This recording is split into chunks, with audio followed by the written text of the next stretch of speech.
everybody, this is Jamie here. So here we are, 2017, a brand new year, and this is that time when everybody's setting new goals and New Year's resolutions.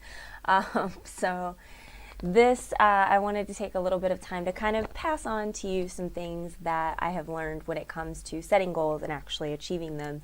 And it's been kind of a long, it's a process. I've spent a few years kind of trying different techniques, trying different tactics to make sure that I actually can reach the milestones that I set for myself. Because when you set resolutions and you don't achieve them, I feel like you're doing something to your subconscious. You're basically letting yourself down. It's like you're making a commitment to yourself and then you're essentially breaking that commitment. And I think that after we do that over and over and over again, year after year, resolution after resolution, we reach a point to where we don't trust ourselves anymore. Like we start to get in a place of disbelief, and we no longer feel like we're even capable of accomplishing the things that we set out for ourselves. And I think it's just a bad cycle, but I really think it does take a toll on our psyche, and I think that it really puts us in a place where we're convinced that we can't do the things that we want to do. So I really hope that some of these little tidbits that I give you will help you so that you can break that pattern and stop convincing yourself that you can't do what you want to do, because you can, I promise. We can all do the things that we want to do. It just takes a little bit of guidance and a little bit of help so that we can reach a point where not only are we setting commitments for ourselves and setting milestones for ourselves, but we're actually achieving them and reminding ourselves and our subconscious that, yes, I can do the things that I want to do. So when you set a goal, I think it's important to take the time to think about how you feel about that goal. That might sound kind of silly, but I think it makes a huge difference. And this kind of goes into what I refer to a lot when I'm coaching people is your body wisdom. So you'll hear me say that a lot if you ever work with me. But body wisdom is something that it's really, our bodies know what we want and what we need and how we feel. And when we pay attention to our body, we can really start to make some shifts in our mind. And so when you're thinking about a goal for yourself, how do you feel when you think about it? So let's say losing weight. This is like the number one thing. Everybody wants to lose weight for the new year, right? So let's say you want to lose 20 pounds. When you think about losing 20 pounds, a couple things might happen. For a lot of people, you think about losing 20 pounds and your shoulders tense up and you get maybe a little twinge in your stomach. You're like, losing 20 pounds. I have to diet. I have to exercise. I can't eat pizza anymore. I can't drink beer. Oh, fuck. What am I going to do? So if that's how you're feeling when you think, yeah, I'm going to lose 20 pounds this year, then you're probably not going to lose 20 pounds this year, because you've already told yourself that it sucks. It sucks to lose 20 pounds because you have to work for it. Ugh, nobody wants to do that, right? So, but if you maybe reframe it a little bit, if you feel your shoulders getting tense like that, but you know somewhere deep inside you that you really want to lose that 20 pounds, start to kind of uncover why you want to lose that 20 pounds. Why is it important to you? Why do you want to do it? What's going to be different for you when you actually get that? So I would encourage you to maybe think for a moment, maybe meditate, do a little visualization, and think about, what does life look like when you're 20 pounds lighter? What do you see for yourself when you're 20 pounds lighter, right?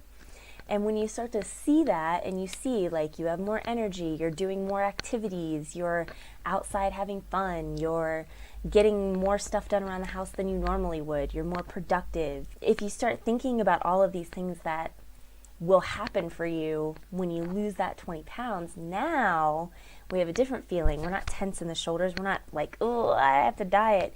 It's just like, oh, I'm going to feel great.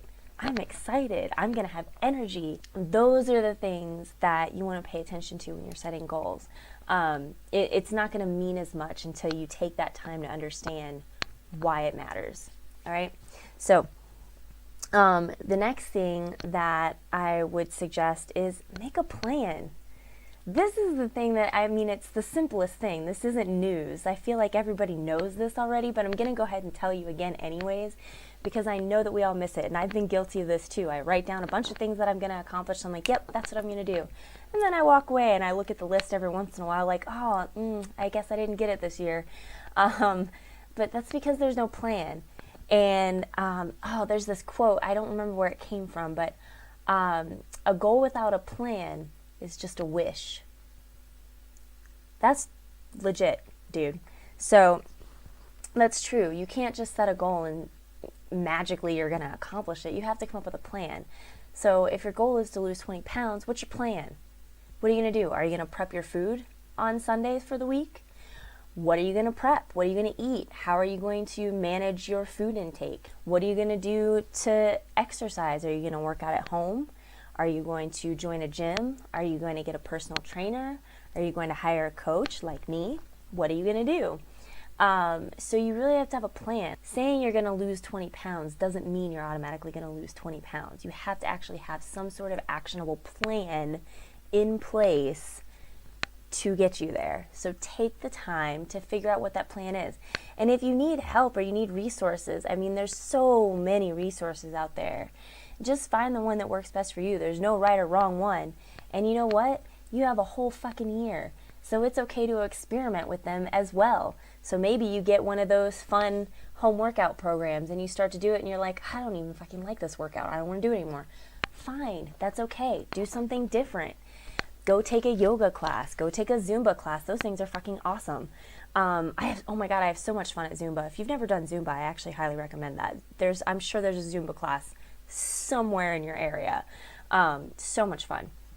But yeah, I mean, just, experiment with some of that stuff. Figure out what it is that is going to work best for you.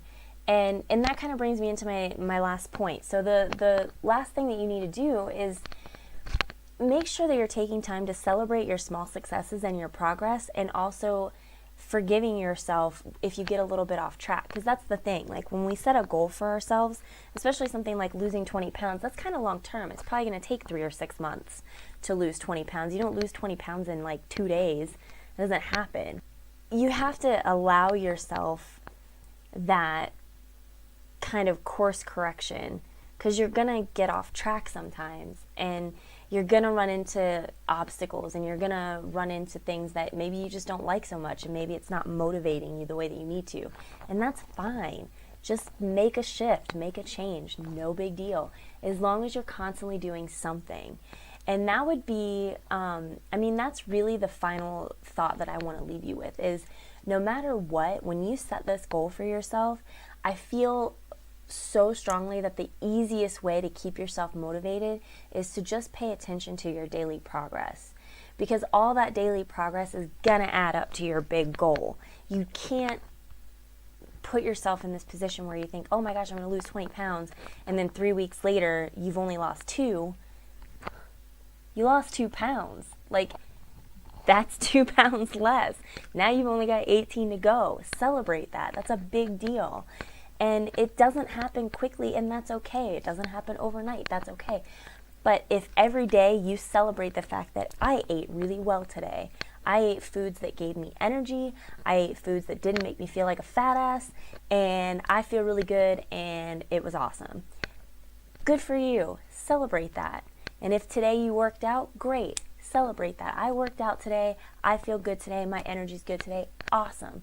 And you know what? Even on the days that you don't feel so hot, take the time to recognize all the days previous that you were doing really, really well, and just kind of give yourself that pep talk. Like, hey man, I did great yesterday. I did great the day before. Today I kind of feel like shit, but I'm going to do the best that I can today and make it through this day, and then I'm going to tackle it again tomorrow, So every day, just every day, make little bits of progress, and I promise you, you will get to where you want to go. Hopefully this is helpful for you. If you like this video, click that button down there to let me know, and don't forget to subscribe.